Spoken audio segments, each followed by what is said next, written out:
When fighting on the back, we need a system that we can use to start strangling people. But sometimes we don't know what we're doing and we fall off before we can initiate our attacks.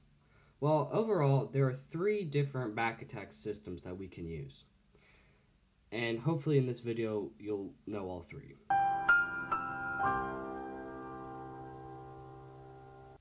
Now, the person I'm going to have to credit for this video is going to be BJ Penn. BJ Penn was the forefather of modern back attacks. I mean, if you look at BJ Penn's career in his prime, he only lost 4 times and had 1 draw. The rest of the time, he won everything else by either KO, submission, or decision. When we're talking about systems, we can either use our whole body, and we can use a straitjacket system or belly them out, or we can use a hand fighting method, which I like to categorize them as a speed-based method or a controlled-based method. When we're using a speed-based type method, we're just shooting our hand across really quickly and locking up the strangle. There's not really any method we use. We're just moving our hand up really quickly and then attacking.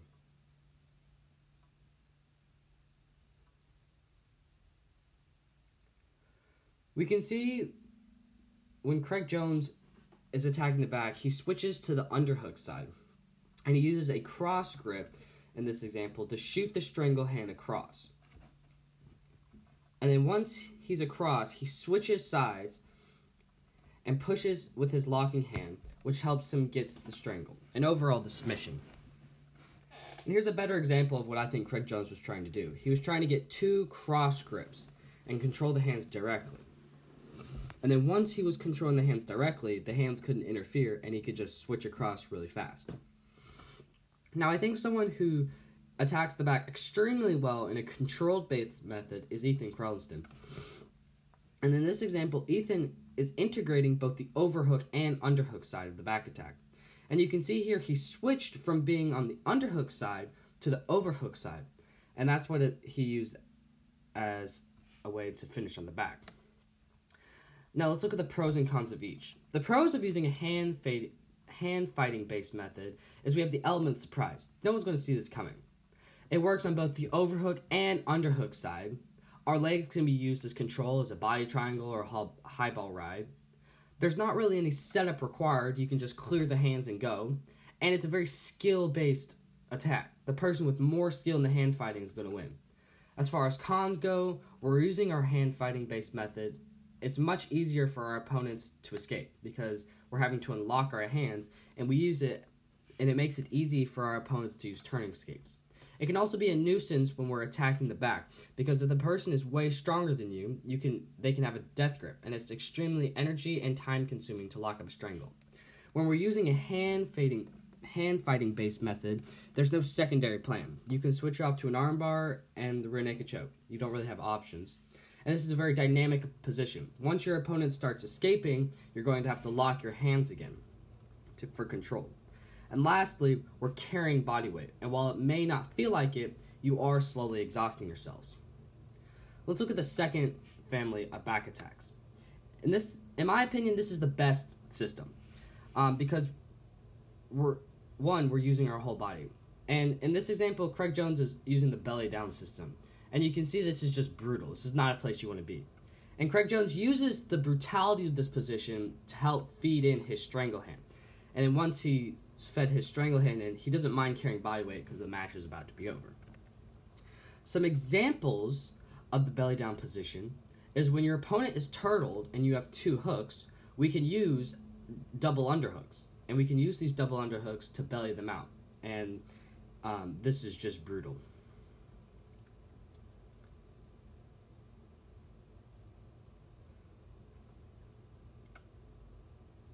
And this is a very compromising position in MMA, and we will see that in a little bit.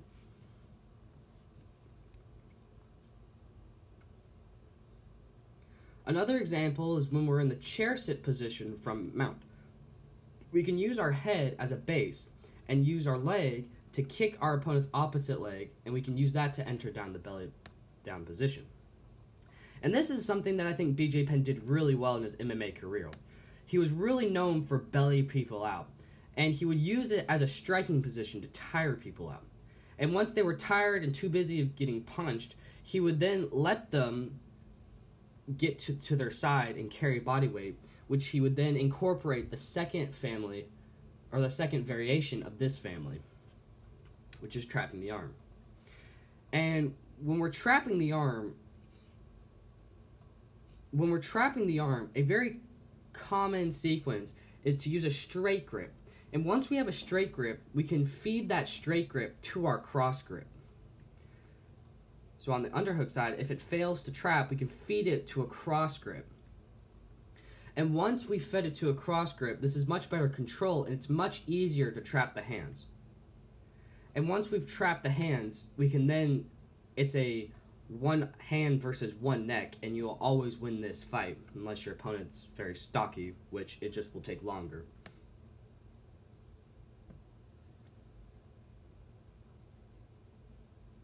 The person who I think put this back attack system specifically in motion was Gordon Ryan, which in his last ADCC run, he used a more opportunistic hand trap. When chair sitting from mount, his opponent tried to stop him from getting a topside hook, in which case he used an opportunistic trap to get this hand trap and eventually the submission. And another example, in the opposite side of the division, in the 66th division, Gary Tono was getting his back taken. And he tried to stop the bottom hook from coming in. And this prevention left him exposed to getting his top hand trapped, which he eventually used to get out. Let's go into the pros and cons of the whole body system. Some of the pros are we always have secondary plans. If it doesn't work, and if bellying people out doesn't work, we're still on top. And if the straitjacket system doesn't work, we always have the ability to go to arm bars, triangles, and things like that. It's also very controlling position that your opponent will not be able to get out of, and if they do, they will have to tire themselves out. We're also using our whole body, so I don't care how big your opponent is, their arm is not going to be as strong as their leg. We can also use this to get much cleaner finishes, because nobody likes choking over the chin, and it's one sequence, at least for the straitjacket system. It's very simple. Some cons are that it's a very taxing position because we're using our whole body, especially in the belly down position. It's kind of obvious also because our opponent knows what's coming, and it's very time consuming. It takes time to set these things up. The body type of the person also matters. It also will depend if they're larger, if you're smaller, you have shorter legs. It's going to be harder to get the straitjacket system, as opposed if you were tall and lanky. So there is a bias to body type. And this is specifically to the straitjacket system. We would be carrying body weight. Well, I hope that was interesting and entertaining. And if I have anything I need to work on, or y'all want to know, just tell me something. Tell me in the comments and I'll look at them. There's not really an excuse for me not to. So, yeah. Thanks for watching, and I'll see you in the next one.